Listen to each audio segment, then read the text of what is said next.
Hey guys, tonight we're stepping back in time, past the dizzying digital distractions of your smart devices, past the fluorescent glow of your office cubicle, and even past the faint hum of your refrigerator. We're easing ourselves into a Victorian evening, a time when the gas lamps flickered softly, casting long, dancing shadows across wallpapered walls, and the crackle of a fireplace was often the most exciting sound you'd hear after dark. Imagine yourself there, a mug of weak tea cooling on a small table beside you, the gentle rustle of a heavy curtain as a faint breeze slips through a slightly open window. You're dressed in layers of wool and cotton, perhaps a bit scratchy, but surprisingly comfortable in the chill of a London autumn night. You might even hear the distant clip-clop of a horse-drawn cab, a sound so far removed from your modern life it feels like a dream. Now, I know what you're thinking. Victorian evenings? Sounds like a recipe for sheer boredom. And you wouldn't be entirely wrong. Life moved at a glacial pace compared to our modern rush. There were no Netflix binges, no endless TikTok scrolls, no late-night pizza deliveries. Your entertainment options were, shall we say, limited. You probably wouldn't survive a single hour without reaching for your phone, which, of course, hasn't been invented yet. The quiet, the stillness, the sheer lack of instant gratification would likely send your 21st century brain into a tailspin. But tonight, we're going to discover how these seemingly mundane evenings actually held a secret weapon against one of humanity's oldest and most persistent foes: insomnia. So, before you get comfortable, take a moment to like the video and subscribe, but only if you genuinely enjoy what I do here. And if you're up for it, drop a comment with where you're listening from and what time it is for you. I always love seeing how far these sleepy stories travel. Now, dim the lights, maybe turn on a fan for that soft background hum, and let's ease into tonight's journey together. You're sitting in a parlor, probably. Not a living room, mind you. That's a later invention. This is a parlor, a room designed for formal social interaction, for receiving guests, for displaying your family's good taste, or at least their aspirations. It's not a place for kicking back with your feet up on the ottoman. That's simply not done. The furniture is heavy, dark wood, upholstered in velvet or horsehair, which, to be frank, sounds a bit like sitting on a very well-groomed horse, but they loved it. The air might be thick with the scent of coal smoke from the fireplace, mixed with lavender potpourri from a delicate bowl on the mantelpiece. Sunlight, if it ever made it into this room, has long since vanished, replaced by the soft, rather dim glow of gaslight. This wasn't the harsh, bright illumination you're used to. It cast a warm, yellowish light, creating deep shadows in the corners and making everything feel a bit more intimate, a bit more hushed. Imagine the silence. No constant hum of electricity, no distant rumble of traffic, just the gentle creak of the house, the occasional distant street vendor's cry, or perhaps the rhythmic tick-tock of a grandfather clock in the hall. It's a silence that would feel unnerving to many of us now, a silence that invites reflection, or perhaps, for many Victorians, anxiety. Because in this quiet, with the day's duties concluded and the bustling world outside receding, a new problem often emerged: the inability to sleep.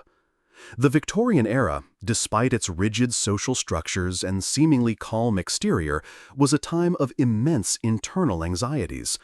The rapid changes brought by industrialization, the shifting social hierarchies, the ever-present threat of disease all contributed to a restless collective psyche. This often manifested, as it does today, in sleepless nights. One mainstream historical fact to consider is that the concept of nervousness or neurasthenia became incredibly prevalent in the Victorian era, often encompassing a wide range of psychological and physiological symptoms, including chronic insomnia. Doctors, or rather what passed for doctors then, were constantly publishing treatises on the afflictions of the modern mind, and lack of sleep was a recurring theme. You'd read articles in the penny dreadfuls offering home remedies, often involving alarming quantities of laudanum, which was basically opium, or perhaps a nice warm glass of milk with a teaspoon of something suspiciously green.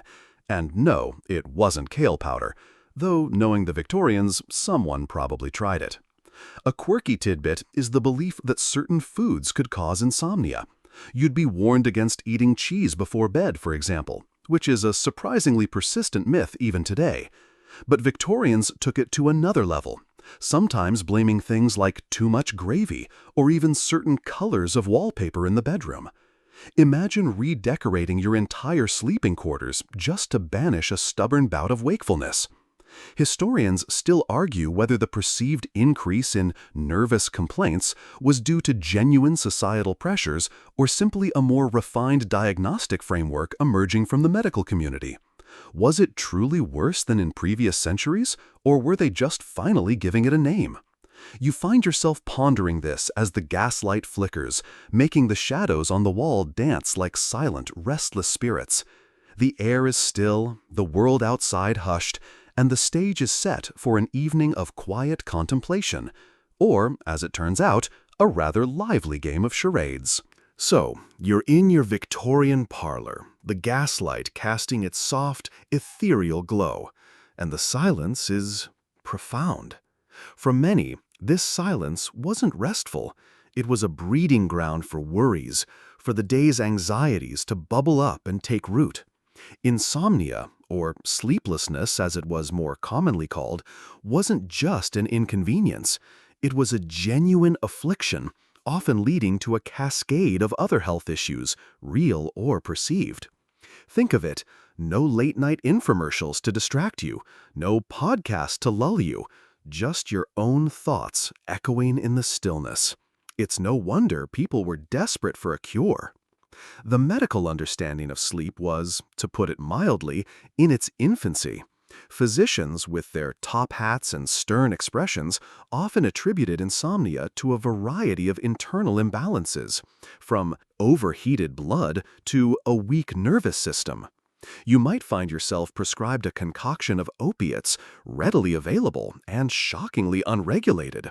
Laudanum, a tincture of opium, was a popular choice, often given to adults and children alike.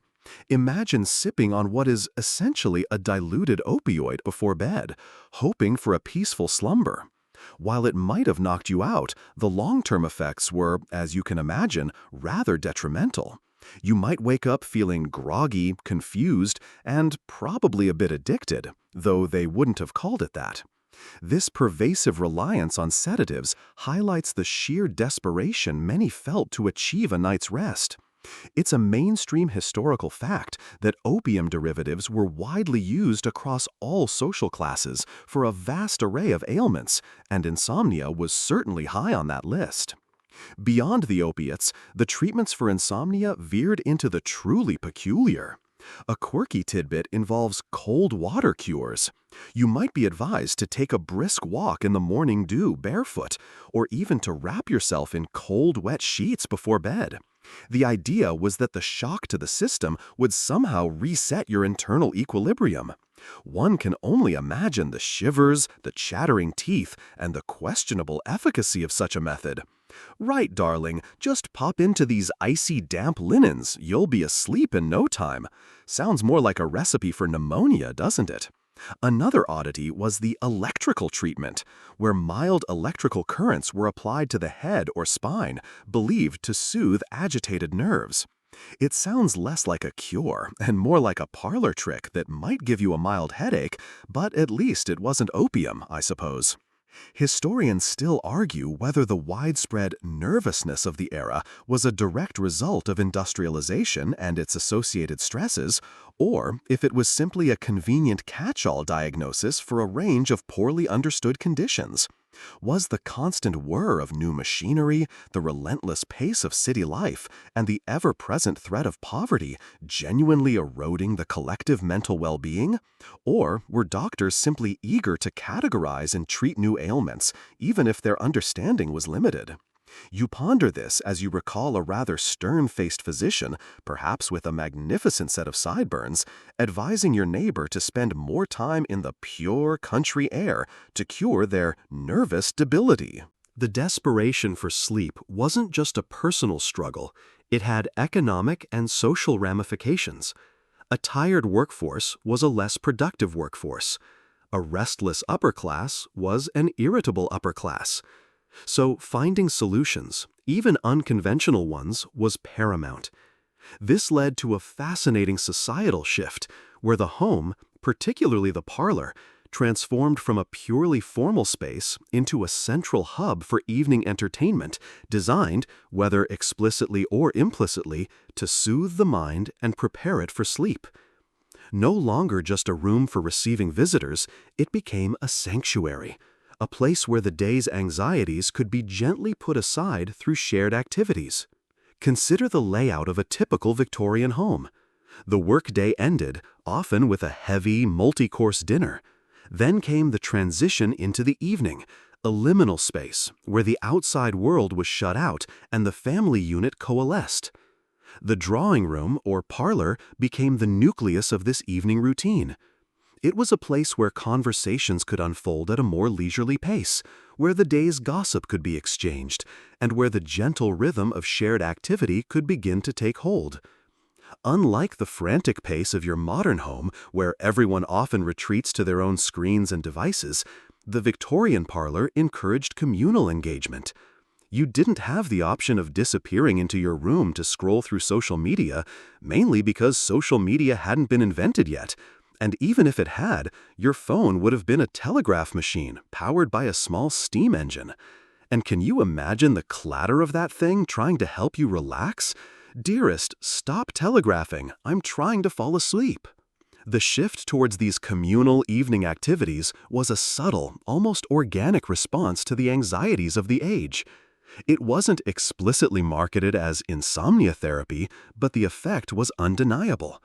By engaging the mind in a gentle, social way, by fostering a sense of connection and lightheartedness, these activities slowly, imperceptibly prepared the Victorian mind for rest.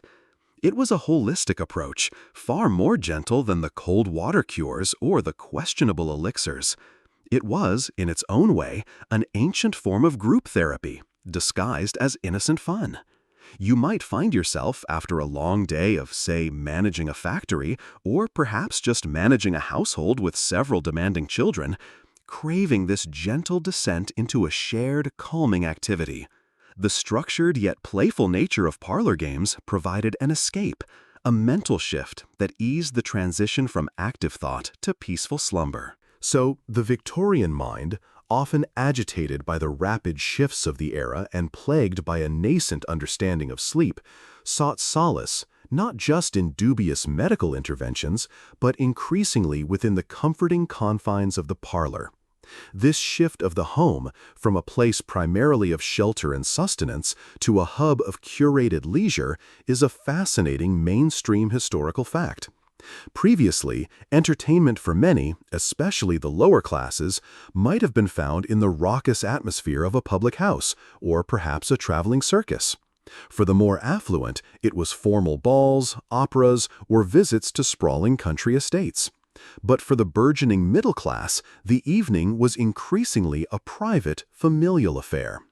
You find yourself in this very setting, perhaps after a hearty dinner, the lingering scent of roast beef or stew still faintly detectable. The servants, if you had them, have cleared away the dishes, and now the focus shifts. No longer are you discussing the day's events with the sharp, analytical mind required for business or household management.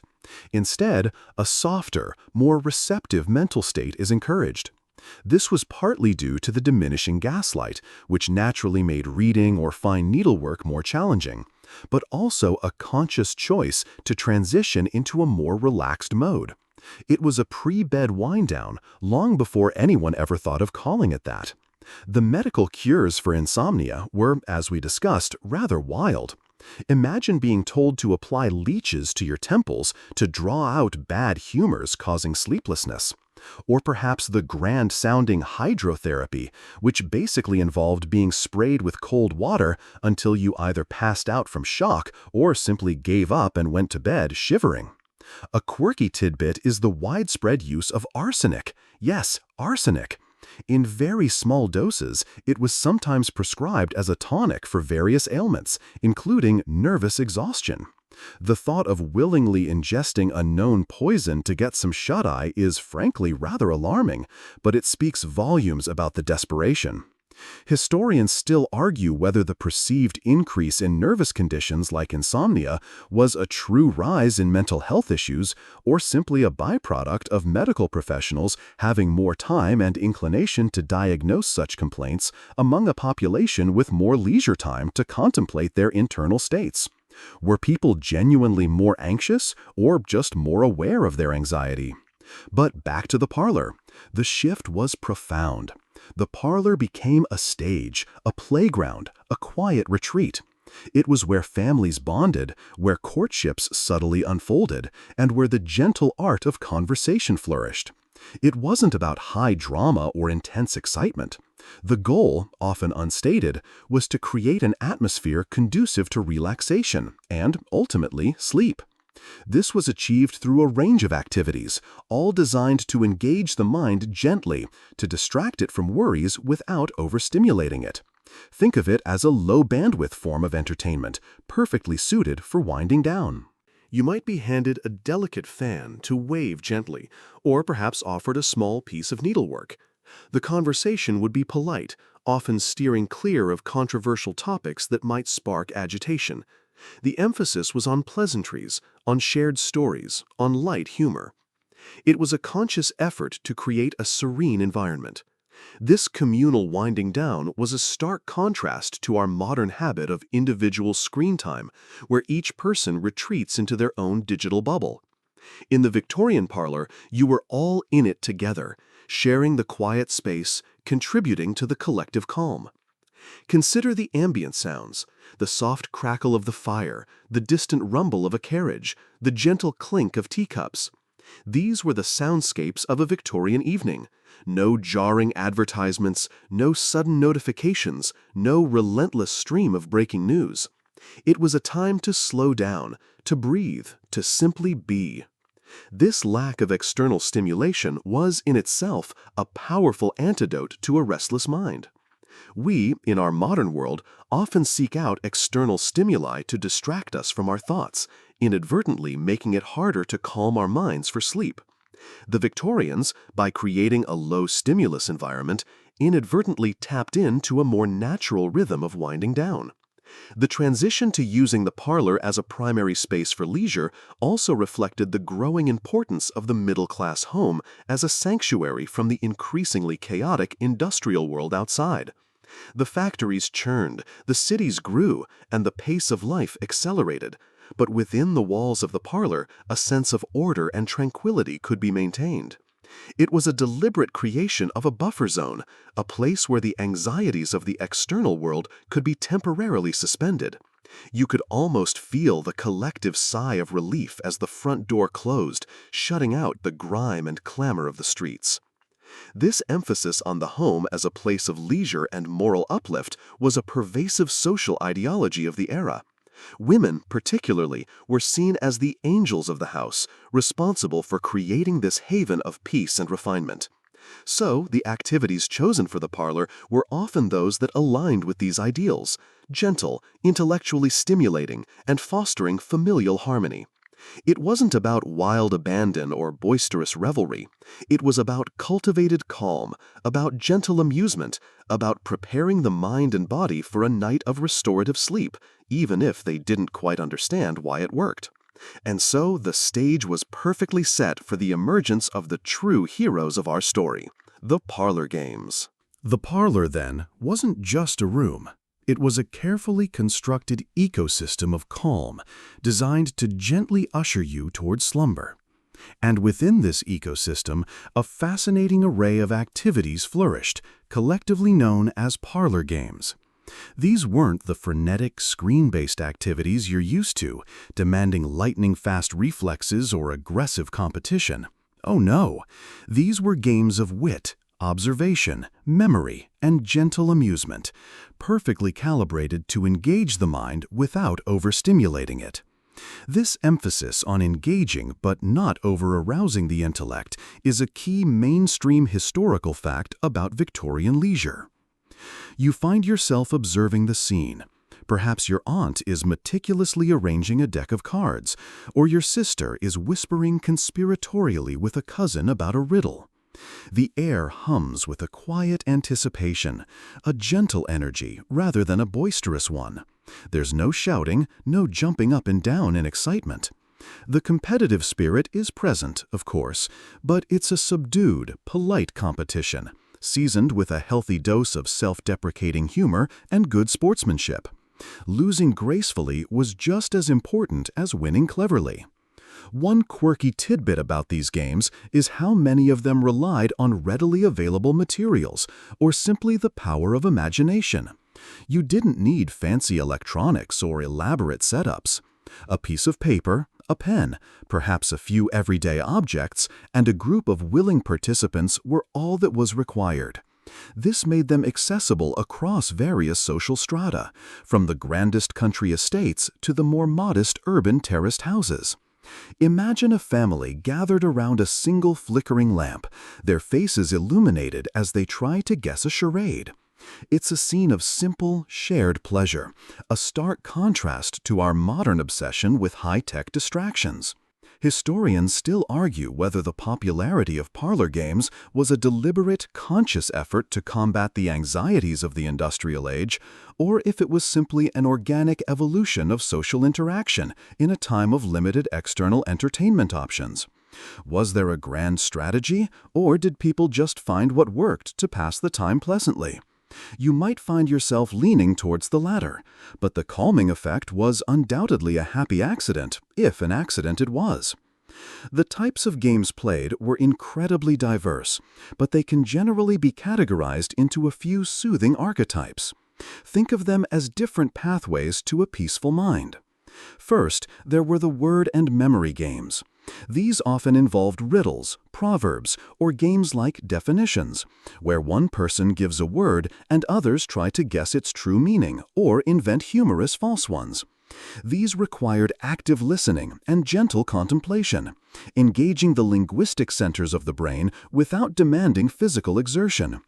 You might find yourself trying to recall a particularly obscure proverb, the effort just enough to distract you from any lingering worries about tomorrow's market prices. Then there were the observation games, like I Spy, though perhaps in a more refined Victorian iteration, or Kim's Game, where objects are shown and then hidden, and players have to recall as many as possible. These honed focus and attention to detail, anchoring the mind in the present moment rather than letting it drift into anxious future gazing. Imagine staring intently at a tray of trinkets, memorizing each one, the mental exercise just challenging enough to be engaging, but not so demanding as to cause stress. It was a mental workout, yes, but a very gentle one, like a leisurely stroll through a garden rather than a frantic dash through a crowded street. Next came the performance-based games, most famously charades. Oh, the quiet joy of a well-performed charade. You wouldn't find anyone leaping onto the furniture or doing backflips unless they really, really wanted to win. Instead, the performance was often subtle, expressive, and focused on clarity rather than dramatic flair. The audience, too, was engaged in a gentle, analytical way, trying to decipher the unspoken clues. It was an exercise in empathy and communication, often leading to bursts of soft laughter, the kind that warms the belly without jolting the senses.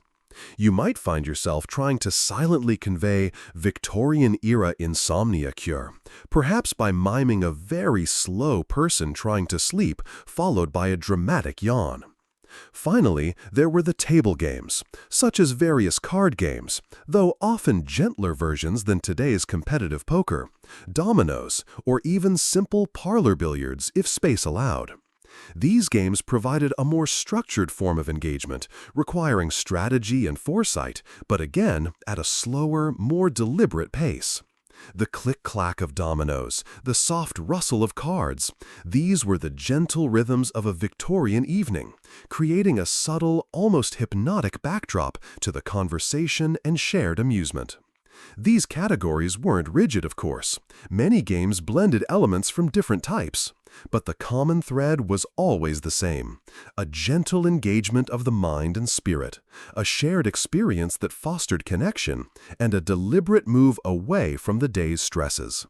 You realize now that this wasn't just about entertainment, it was about the art of unwinding, a skill that many of us in the modern world have perhaps forgotten in our relentless pursuit of doing rather than simply being. The Victorians, in their seemingly prim and proper way, understood the profound power of quiet, shared moments to soothe the restless soul. The Victorian parlor, with its hushed atmosphere and flickering gaslight, truly became a haven from the anxieties of the industrial age. And within this haven, the games themselves offered a fascinating insight into the Victorian psyche, a desire for engagement without overstimulation, for connection without chaos. A mainstream historical fact is that the sheer variety of parlor games available, often published in popular magazines or dedicated game books, speaks to their widespread appeal and role in evening entertainment. You can almost feel the anticipation in the room as someone announces, "Let's play a round of consequences," or "Who's ready for charades?" These weren't mere time killers, they were carefully curated social rituals, designed to gently engage the mind and foster a sense of collective calm. The competitive element was always present, of course, but it was a softer, more genteel form of competition. Imagine a polite chuckle rather than a boisterous cheer when someone guesses correctly. The objective wasn't to crush your opponent, but to share a moment of amusement and intellectual stimulation. One quirky tidbit is the elaborate etiquette that often accompanied these games. It wasn't enough to just play, you had to play correctly, with the right decorum and polite banter. A misplaced word, an overly enthusiastic gesture, or a moment of bad sportsmanship might be met with a raised eyebrow or a disapproving glance. This added a layer of gentle structure, ensuring that the games never devolved into anything too boisterous or unsettling, which of course would defeat the entire purpose of winding down for sleep. You might find yourself subtly correcting your cousin's posture or reminding your nephew to speak more clearly during a round of adverbs. Historians still argue whether the structured nature of these games reflected the broader Victorian societal emphasis on order and control, or if it was simply a practical way to manage large groups in confined spaces without modern amplification. Was it a conscious design choice to promote tranquility, or a natural byproduct of their social norms? You might lean towards the former, imagining the societal pressure to maintain a serene household, especially as a display of respectability. Let's delve a little deeper into the specific types of games, starting with the cerebral categories designed to gently prod your mental faculties rather than set them alight. These were the word games and memory challenges, the intellectual appetizers of the Victorian evening. Think of charades not as the high-energy spectacle you might see today, but as a graceful, almost balletic performance of unspoken clues. The object was clarity and elegance, not frantic gesticulation. You'd watch intently as your sister mimed tea party, perhaps delicately sipping from an invisible cup and making a subtle gesture towards an imaginary crumpet. The deciphering was a shared mental exercise, prompting quiet murmurs and thoughtful frowns, occasionally breaking into soft laughter when the answer finally clicked. Then there was Proverbs, a game where one person would leave the room and the remaining players would choose a proverb. When the first person returned, they would ask a series of questions, and each answer had to contain one word from the chosen proverb, in order. Imagine trying to subtly weave "a stitch in time saves 9" into a conversation about the weather or the day's events. It required quick wit, careful listening, and a good memory. Exactly the kind of gentle mental gymnastics that would engage your brain just enough to quiet the day's worries, but not enough to rev it up for another 8 hours. You'd find yourself focusing intently on the responses, trying to piece together the hidden message, your mind pleasantly occupied. Riddles, too, were a staple. Often drawn from popular almanacs or newly published collections, these weren't always simple children's rhymes. Many were complex, requiring lateral thinking and a keen understanding of metaphor. I have cities, but no houses, forests, but no trees, and water, but no fish. What am I? A map, for those wondering. Solving such a riddle provided a small, satisfying mental click, a gentle sense of accomplishment that released a tiny, soothing dose of dopamine, preparing your brain for restful processing.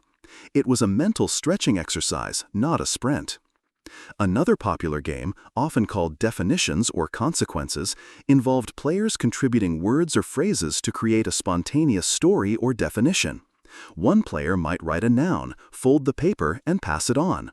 The next player adds an adjective, then a verb, and so on, until a complete and often nonsensical story is revealed. The humor came from the absurd juxtapositions, the unexpected turns of phrase. It was a creative outlet, a chance for gentle absurdity to creep into the otherwise rigid Victorian evening. This collective storytelling was less about winning and more about shared amusement, the kind that leaves you with a quiet smile, not an adrenaline rush. These word and memory games were particularly effective because they tapped into the brain's natural desire for pattern recognition and problem solving, but at a pace that was slow and deliberate. They redirected focus from internal worries to external, solvable puzzles. You weren't stewing over your financial anxieties. You were trying to figure out which word from the proverb your grandmother had used in her seemingly innocuous comment about the tea. This gentle mental redirection was, in essence, a form of cognitive behavioral therapy long before anyone had coined the term.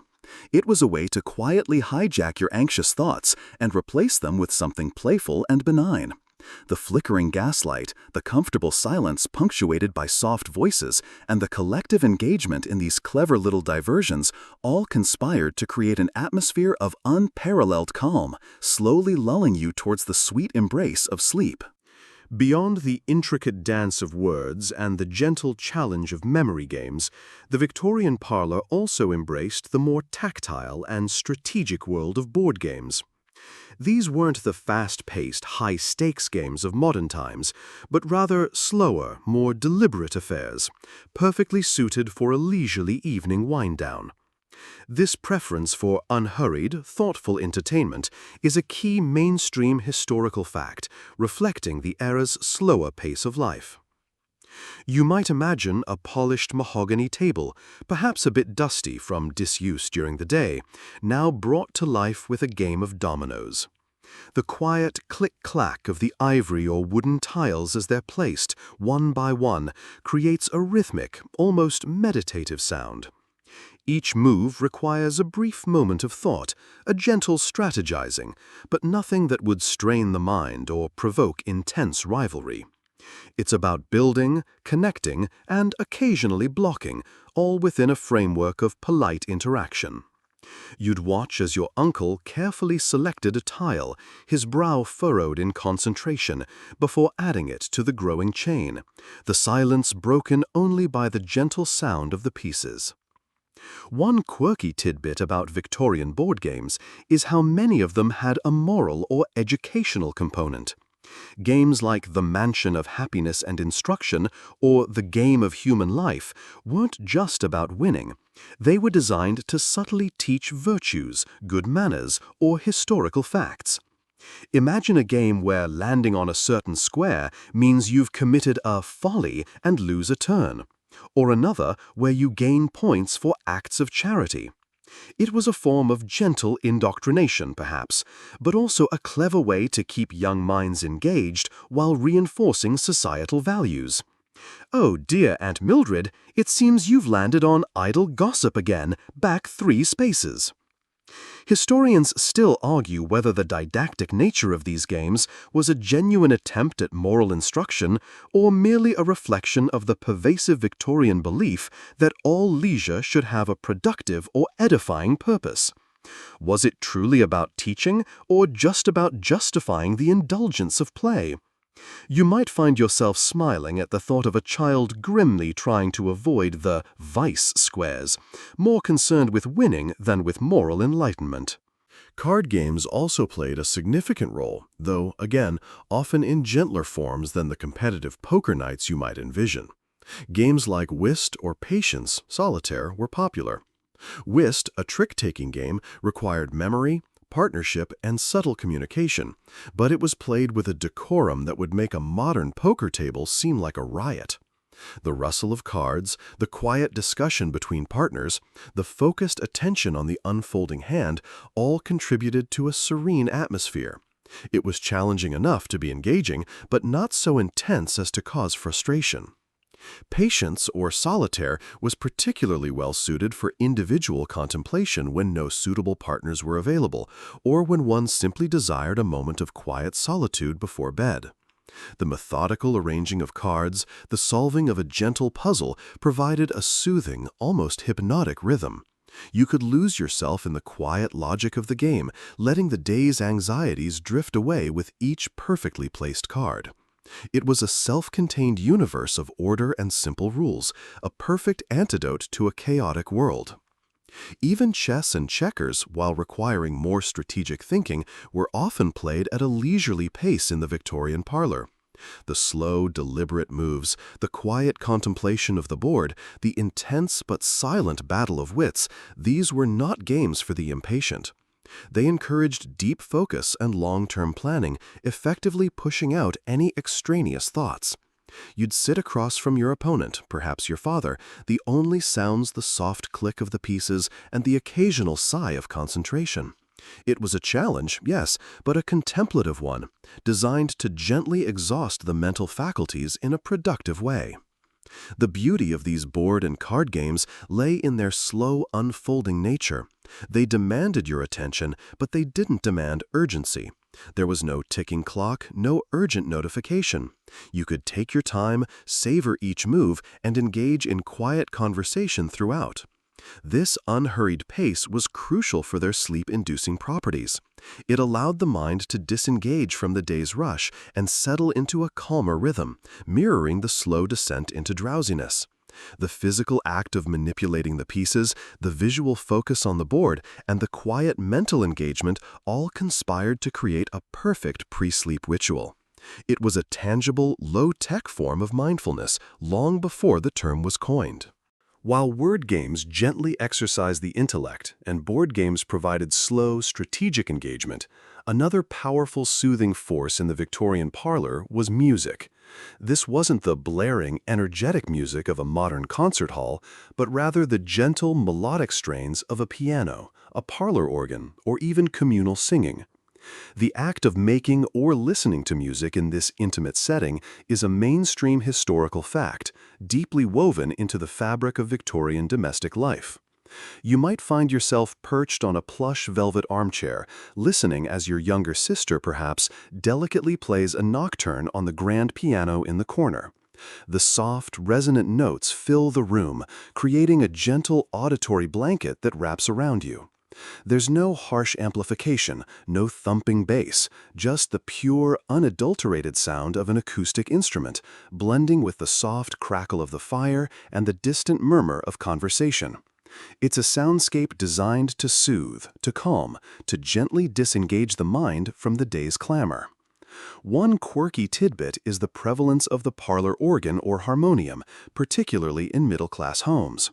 These reed organs, while not as grand as a pipe organ, offered a surprisingly rich and resonant sound that could fill a room with comforting harmonies.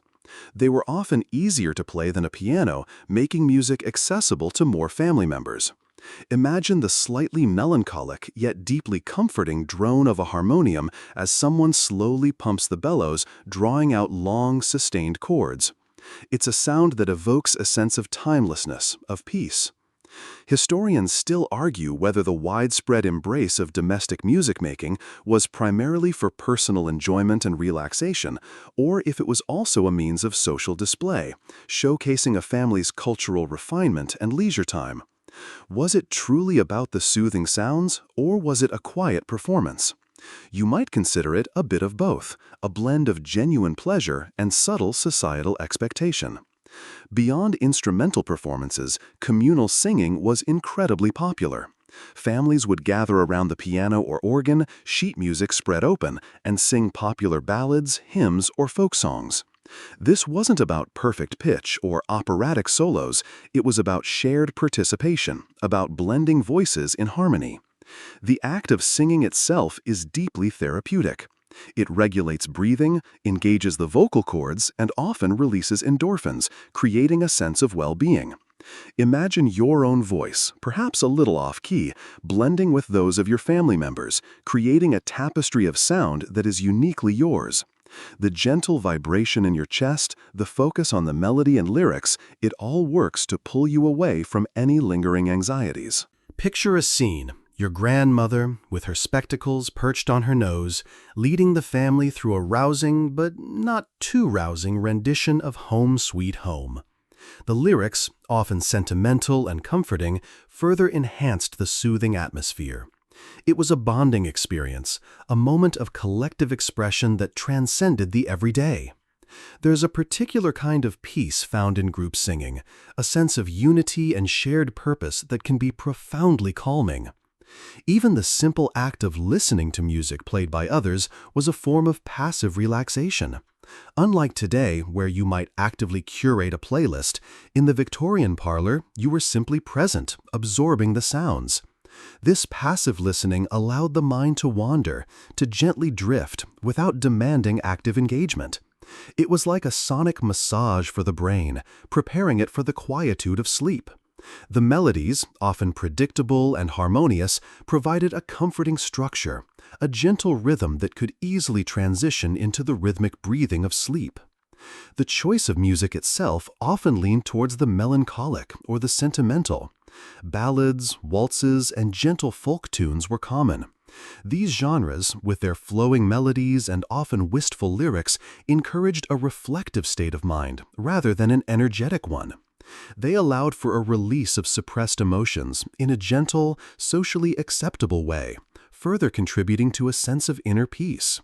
You might find yourself subtly touched by a particularly poignant melody, a quiet tear perhaps forming in the corner of your eye, a gentle emotional release that leaves you feeling lighter, more at ease. The absence of recording technology meant that music was a truly live experience, ephemeral and precious. This added to its value and the focus given to it. There was no rewind button, no endlessly repeatable track. Each performance was unique, a moment in time to be savored. This encouraged a deeper, more mindful engagement with the music, truly immersing you in the present moment and allowing the soothing qualities of sound to wash over you, preparing your mind for the gentle drift into sleep. It was a world where music was not a background noise, but a central, calming activity, a lullaby for the Victorian soul. The beauty of these diverse parlor games, whether they were quiet word puzzles, strategic board games, or the gentle strains of communal music, lay in their collective psychological impact. They weren't just distractions. They were subtle, yet potent antidotes to the rampant anxieties of the Victorian era. The calming effect of shared focus and gentle competition is a mainstream historical fact, often overlooked in modern analyses of entertainment. You can feel it now, the way your own mind, perhaps racing with the day's to-do list or tomorrow's worries, begins to slow down. The external world, with its pressures and demands, recedes. Your focus narrows to the game at hand, to the subtle clue in charades, the next move in dominoes, or the harmony in a parlor song. This singular focus is incredibly powerful. It's a form of mindfulness, long before the concept was formally articulated. Your brain is engaged but not overwhelmed, occupied but not stressed. It's like gently steering a fast-moving stream into a quiet, meandering river. One quirky tidbit about this psychological effect is how many contemporary self-help books and articles of the Victorian era implicitly endorse these activities as ways to calm the nerves or soothe the agitated mind. While they lacked the scientific language of modern psychology, they intuitively understood that diverting mental energy into a low-stakes, social activity was beneficial. You might read a piece advising a nervous gentlewoman to take up the embroidery frame or encourage a spirited game of 20 questions amongst her household. It was folk psychology, perhaps, but effective nonetheless. Historians still argue whether the Victorians consciously understood the therapeutic benefits of these games for mental well-being, or if they simply stumbled upon them as a pleasant way to pass the time that coincidentally alleviated stress. Was it a deliberate form of cognitive regulation, or simply a happy accident of social necessity? You might conclude it was a blend of both, a practical solution that proved unexpectedly beneficial. The gentle competitive element in these games was crucial. It provided just enough stimulation to keep the mind from wandering into unproductive worrying, but not so much as to induce anxiety. The stakes were low, a bit of bragging rights, a round of polite applause, perhaps the satisfaction of a clever guess. There was no financial reward, no public humiliation. This low-pressure environment allowed the mind to operate in a relaxed, playful mode, which is precisely the state conducive to preparing for sleep. Think of it as a mental massage, loosening the knots of daily stress without causing any new tension. Moreover, the shared experience of these games fostered a sense of connection and belonging. In an era of rapid social change, where traditional community structures were sometimes eroding, the parlor became a microcosm of stability. Playing a game together reinforced familial bonds and friendships. This sense of social cohesion is incredibly calming. Knowing you are part of a supportive group, sharing laughter and light-hearted moments, reduces feelings of isolation and anxiety. It's a powerful emotional comfort, a warmth that spreads through the room, making you feel safe and secure. Imagine a moment of shared laughter during a particularly amusing charade, or a collective sigh of satisfaction when a tricky riddle is finally solved. These small communal victories and shared moments of amusement released tension, creating an atmosphere of positive emotional resonance. Laughter, even gentle laughter, is a powerful stress reliever. It shifts your physiology, signaling to your body that it's safe to relax. The Victorian parlor, through these games, was a consistent producer of these small, soothing bursts of collective joy. The repetitive, often ritualistic nature of many parlor games also contributed to their calming effect. The dealing of cards, the setting up of dominoes, the predictable turn-taking in a word game, these patterns provided a comforting rhythm. Our brains thrive on predictability, and these simple, repeatable structures offered a sense of order in a world that was often bewildering. It was a familiar ritual, a gentle descent into predictability, that allowed the mind to anticipate rather than fear the quiet unfolding of the evening. This predictability is a subtle yet profound tool for calming an anxious mind. It says, all is well. Things are proceeding as they should. So, you see, the Victorian parlor games weren't just about filling time. They were a sophisticated, albeit intuitive, form of collective therapy. They engaged the mind gently, fostered social connection, provided low-stakes challenges, and established soothing routines. All of these elements conspired to create an environment where the transition from wakefulness to sleep became a smooth, natural process, a gentle drift rather than a harsh descent. It was a testament to the power of human ingenuity to find comfort and calm even without the benefit of modern scientific understanding. And as the evening deepened and the laughter softened, the stage was set for a truly restful night. Beyond the gentle mental gymnastics of games and the soothing harmonies of music, the very act of engaging in these shared activities in the parlor fostered social cohesion. This sense of belonging, of being part of a collective, is a powerful psychological balm, and its role in promoting relaxation and sleep is a significant mainstream historical fact. In an era of rapid societal change, where traditional village structures were giving way to anonymous urban centers, the family unit and its home became a crucial anchor. You might feel the warmth of proximity, the subtle comfort of shared breath in a quieter room. No one is isolated, hunched over a glowing screen. Instead, eyes meet, smiles are exchanged, and a palpable sense of camaraderie fills the air.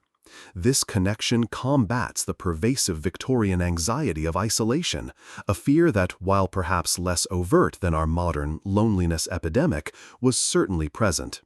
The parlor, then, was a mini-community, a safe harbor from the often impersonal world outside. One quirky tidbit is how often these parlor gatherings also served as a subtle stage for courtship. Young men and women, under the watchful eyes of chaperones, could interact in a polite, structured environment. A shared laugh over a charade, a subtle glance exchanged across the domino table. These small moments of connection were as much a part of the evening's tapestry as the games themselves. Imagine the gentle fluttering of a young heart, the excitement just enough to be pleasant, but not so much as to disturb the overall calm of the evening. It was a very low-key form of social networking, without the constant performance anxiety of modern dating apps. Historians still argue whether the emphasis on family and domesticity in the Victorian era was a genuine reflection of changing values or a deliberate ideological construct to maintain social order amidst the upheavals of industrialization. Was the parlor truly a place of natural bonding or a carefully managed environment for social control? You might consider it a bit of both, a space where genuine human needs for connection were met within a framework of societal expectations. The reduction of isolation through shared activity is profoundly calming. When you are engaged with others in a common pursuit, your mind is less likely to dwell on individual worries or perceived shortcomings. The focus shifts from the self to the collective, from internal anxieties to external shared experiences. This collaborative energy is inherently soothing. Think of the simple act of listening to someone else tell a story, or working together to solve a puzzle. Your individual mental burden is lightened, distributed amongst the group.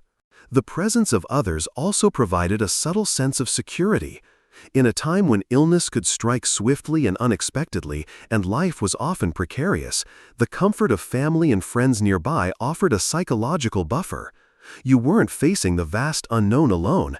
You were surrounded by familiar faces, voices, and comforting routines.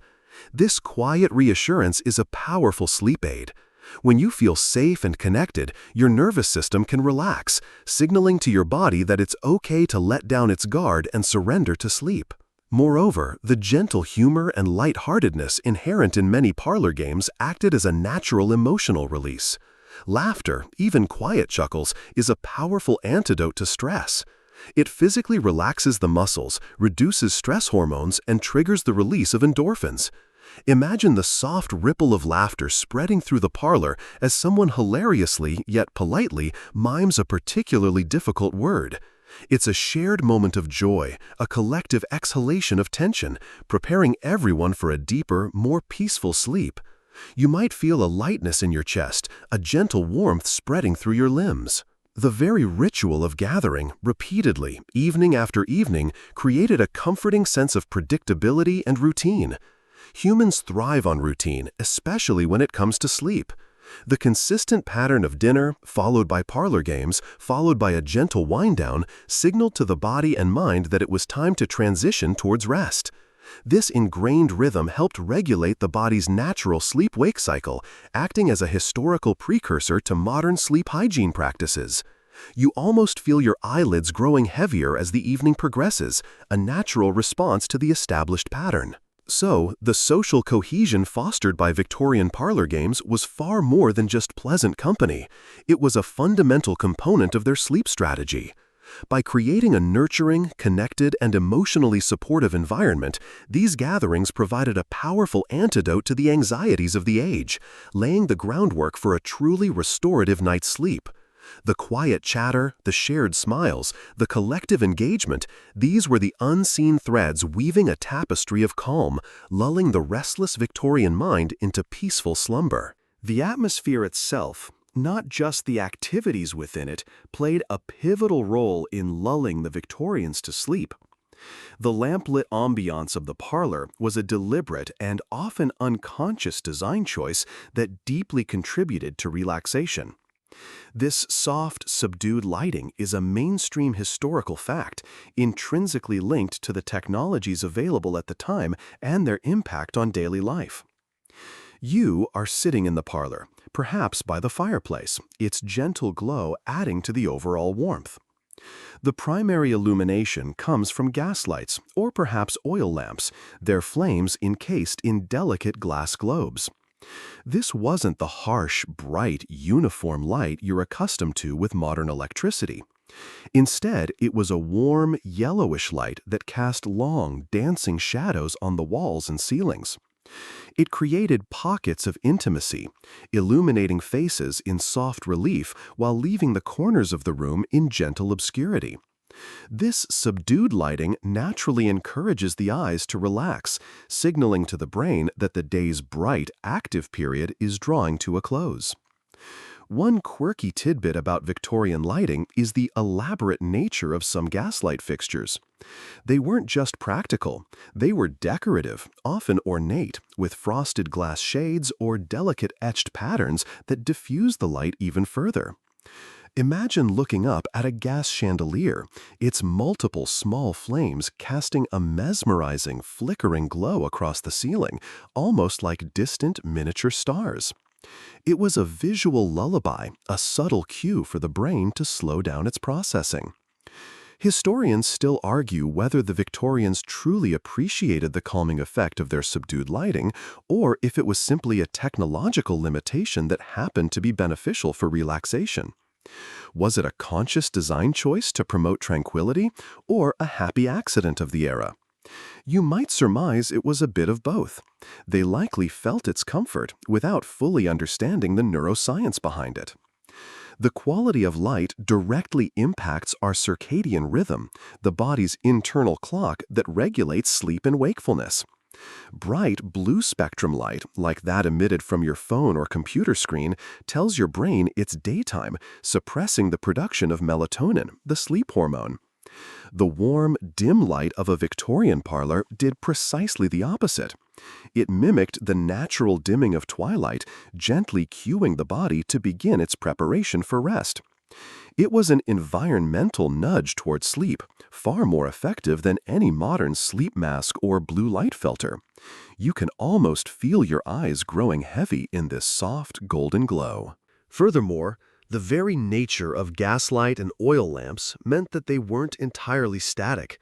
There was often a subtle flicker, a gentle waver in the flame, creating a mesmerizing, almost hypnotic effect. This soft, irregular movement is inherently calming, much like watching a fireplace or candlelight. It engages the visual senses in a passive, soothing way, preventing the mind from becoming bored and restless, but without demanding intense focus. It's a gentle dance of light and shadow, easing your mind away from linear thought. The limited illumination also encouraged a slower pace of activity. It was harder to read fine print, impossible to do intricate needlework, and difficult to engage in tasks requiring sharp visual acuity.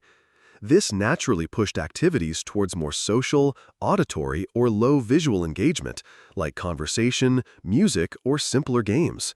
You weren't straining your eyes, you were letting them relax, simply observing the gentle play of light across the room. Consider also the warmth emanating from the gas lights and oil lamps. While not as significant as a fireplace, these fixtures did contribute a gentle heat to the room, adding to the overall feeling of coziness and comfort. A warm, comfortable environment is crucial for relaxation and sleep, and the Victorian parlor, often sealed against the drafts of the outside world, provided just that. You can almost feel the gentle heat radiating from the light source, a subtle warmth against your skin. This entire sensory experience, the soft flickering light, the warmth, the quiet conversations, the gentle sounds of games or music, created a cocoon of sensory comfort. It was a deliberate reduction of external stimuli, allowing the internal landscape of the mind to quieten.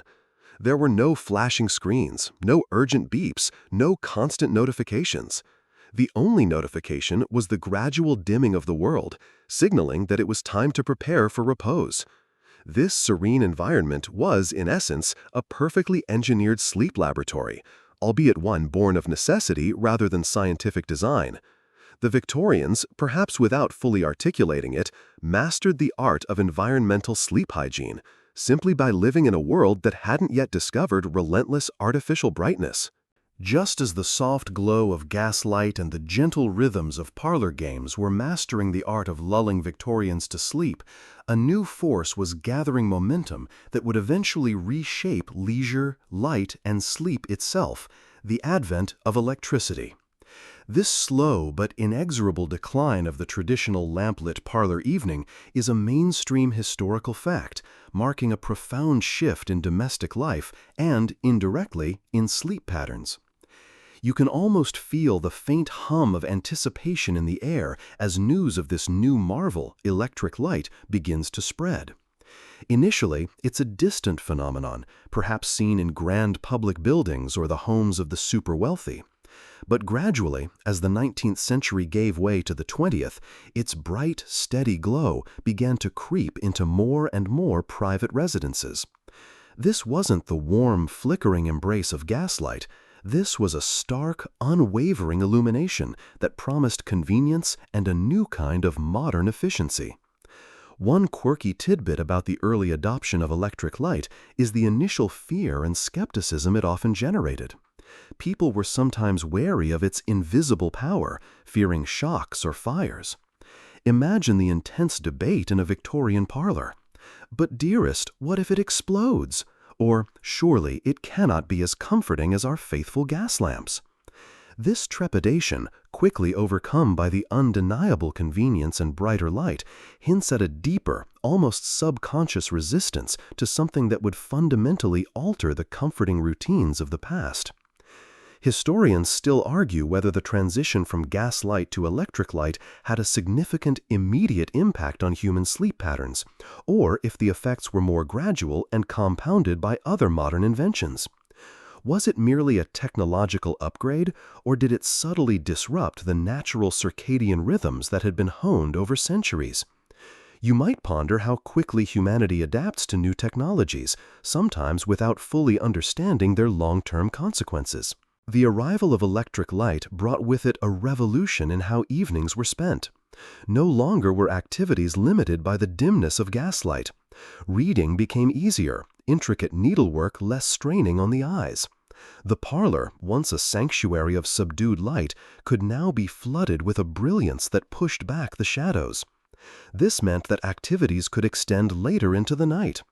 Where previously the natural dimming of light cued the body for rest, now a flick of a switch could prolong the active waking hours indefinitely. This wasn't an overnight change, of course. For decades, homes often had a mix of gaslight and early electric fixtures. But the trend was clear. Brighter, longer evenings were becoming the norm.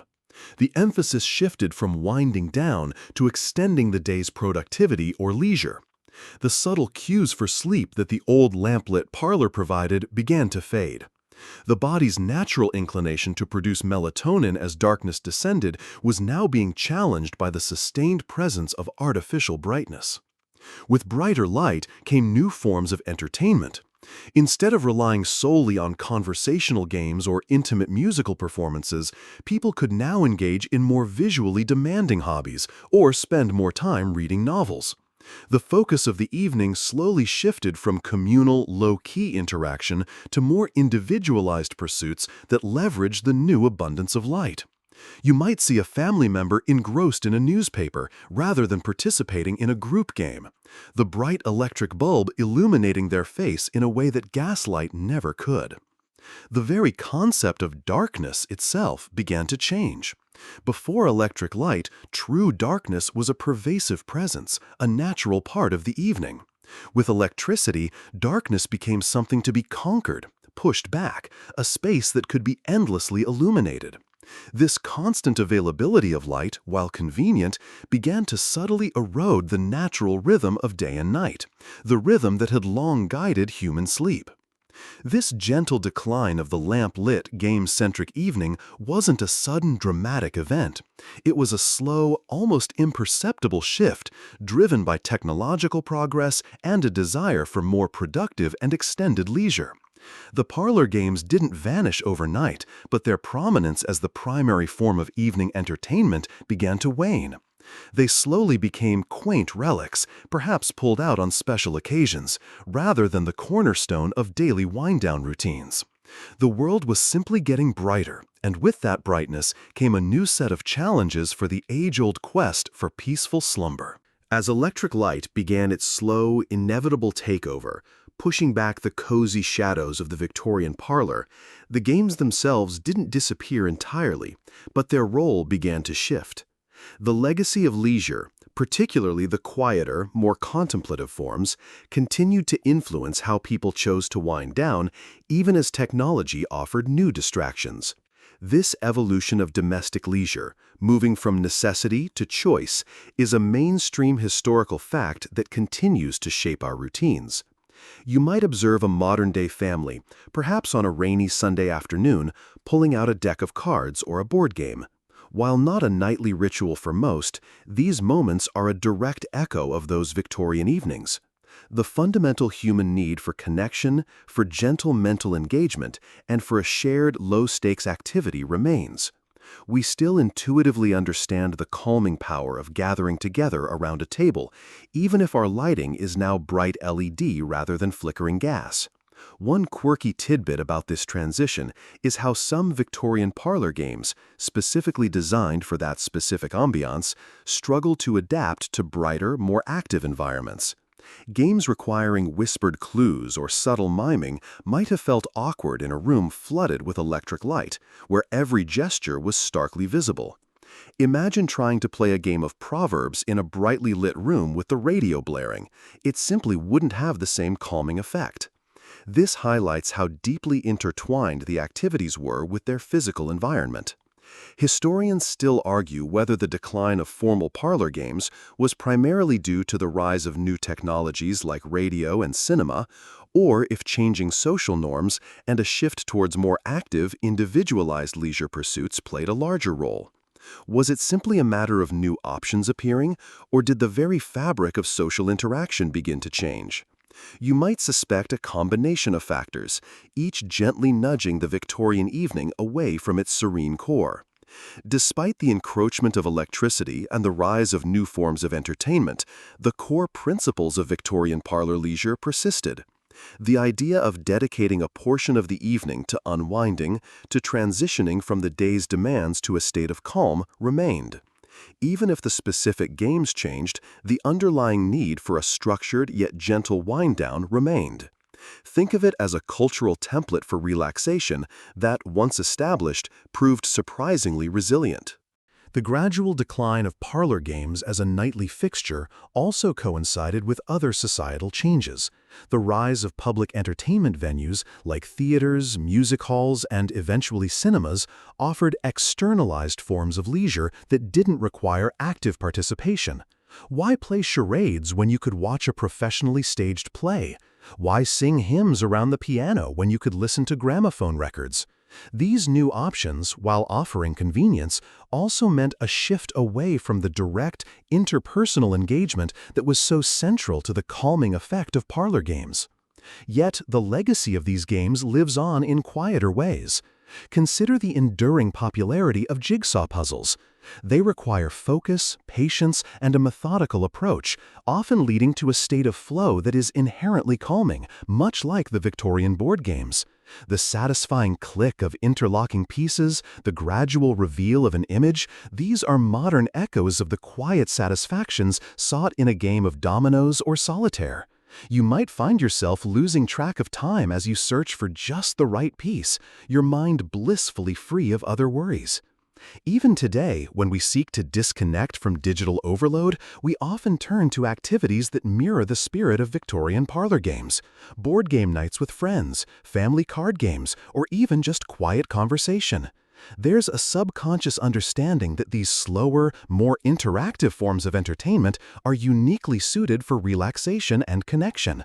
They offer a counterbalance to the speed and fragmentation of modern life, allowing us to recapture a fragment of that serene Victorian calm. The transition was not a sudden abandonment, but a gentle erosion, like a river slowly changing its course. The grand piano might still stand in the corner of the living room, even if it's rarely played. The antique board games might reside in a dusty cupboard, brought out only for special occasions. But the memory and the feeling of those quiet, lamp-lit evenings where gentle amusement paved the way to peaceful slumber lingers. It's a testament to the enduring human need for ritual, for connection, and for the simple, profound joy of a mind at rest.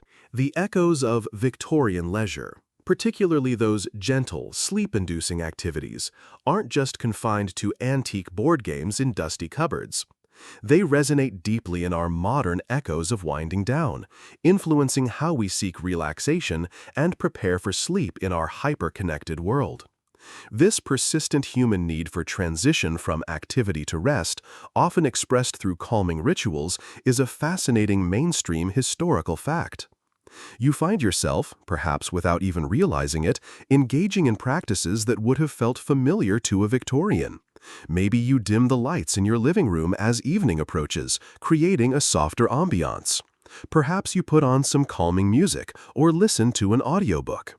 These are all subtle nods to the Victorian art of preparing the mind and body for rest, an intuitive understanding that sensory cues are powerful signals for our brain to slow down. One quirky tidbit is how the modern hygge trend, a Danish concept of coziness and contentment, often emphasizes elements that were standard in Victorian parlors. Soft lighting, warm drinks, comfortable furnishings, and intimate social gatherings. Imagine the Victorians, with their flickering gaslights and tea ceremonies, nodding sagely at our rediscovery of these ancient comforts. They might even chuckle at the idea that we needed a new word for it.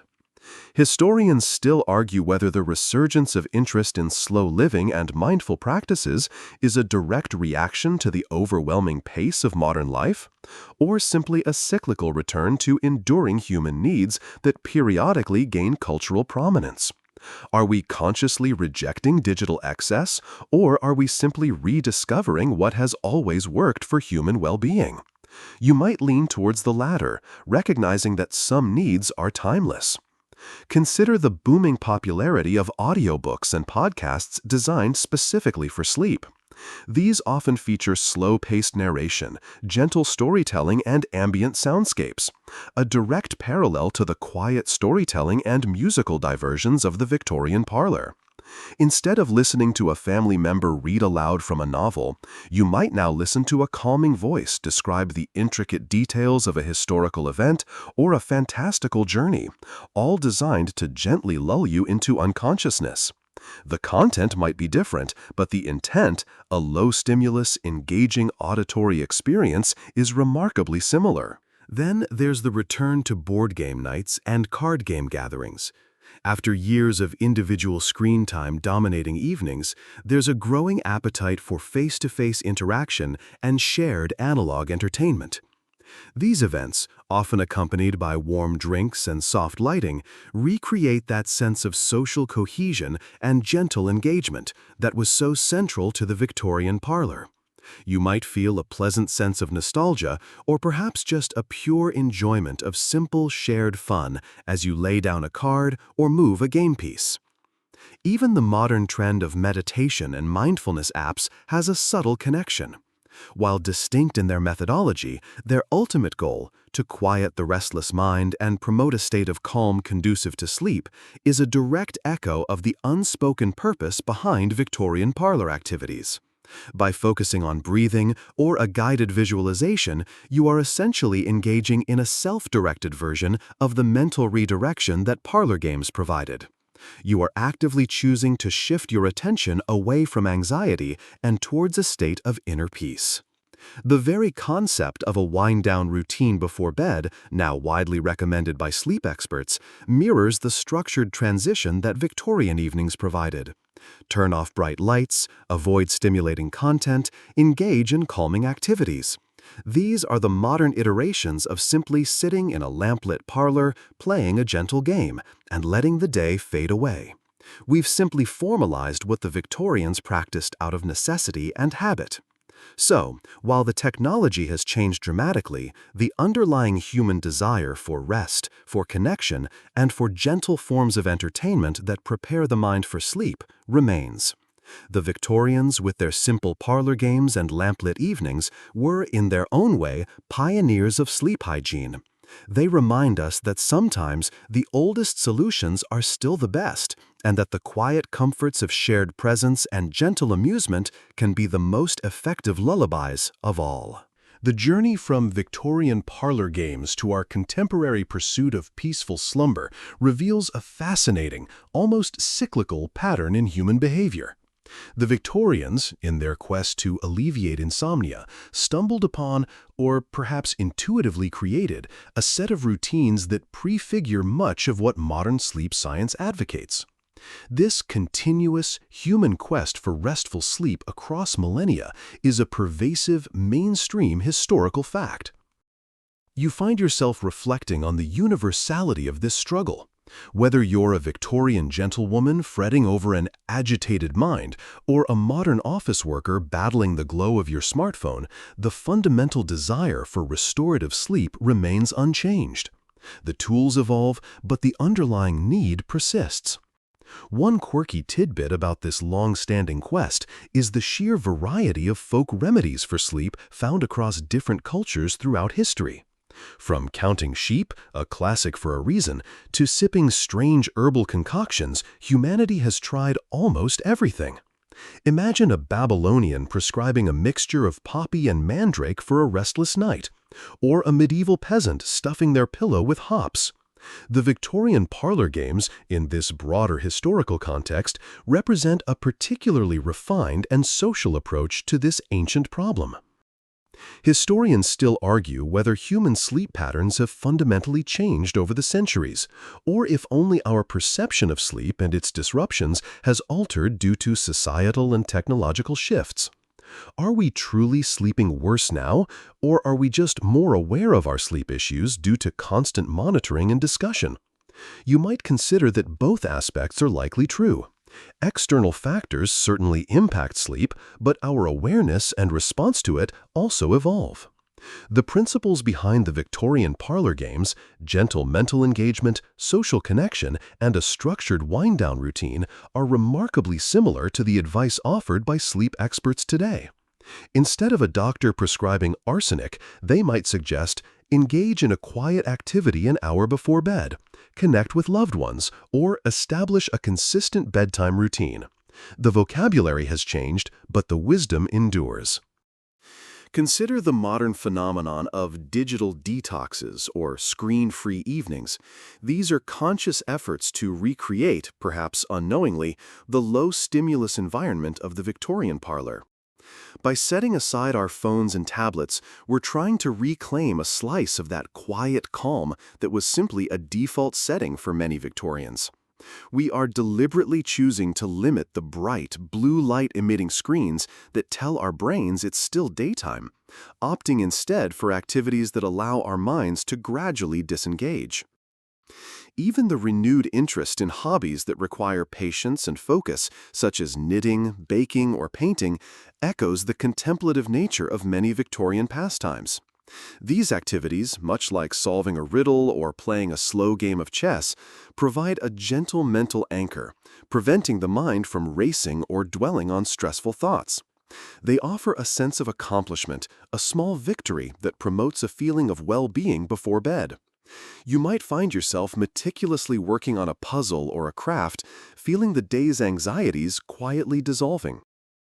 The idea of bedtime stories for adults, now a burgeoning genre in podcasts and apps, is a direct lineage from the communal reading aloud that often took place in Victorian homes. The soothing power of a human voice telling a gentle tale remains a potent tool for lulling us to sleep, regardless of the era. The familiar rhythm, the lack of demanding visuals, and the focus on narrative all combine to create a deeply relaxing experience. Ultimately, the Victorians remind us that sometimes the simplest, most human solutions are the most effective. Before the advent of highly potent pharmaceuticals or sophisticated sleep labs, they harnessed the power of connection, low-tech entertainment, and environmental cues to achieve restful nights. They underscore the idea that a good night's sleep isn't just about what you do in bed, but how you prepare for it throughout the evening. Their parlor games weren't just fun, they were a quiet, communal path to peace, a gentle bridge to dreamland.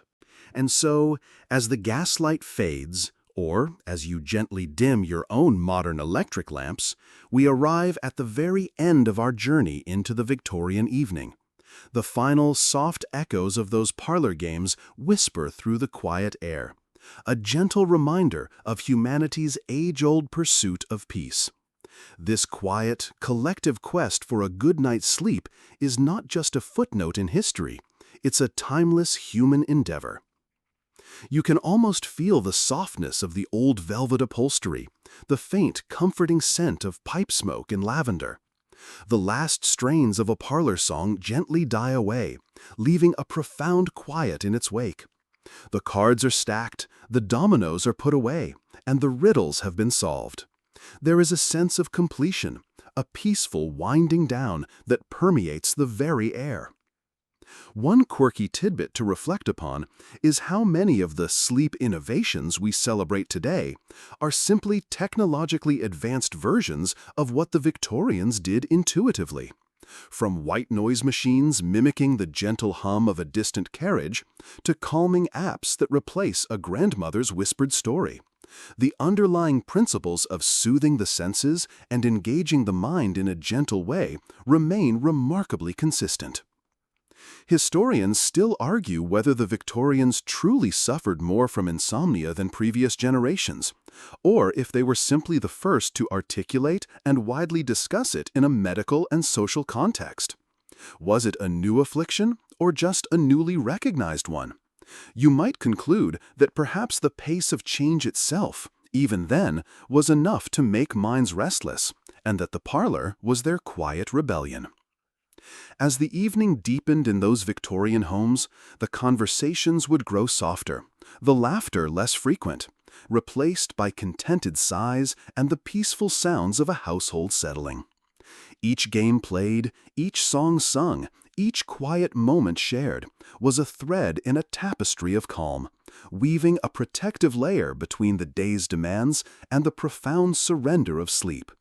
It was a conscious slowing down, a deliberate shedding of the world's clamor, allowing the mind to empty itself of worries, one gentle thought at a time.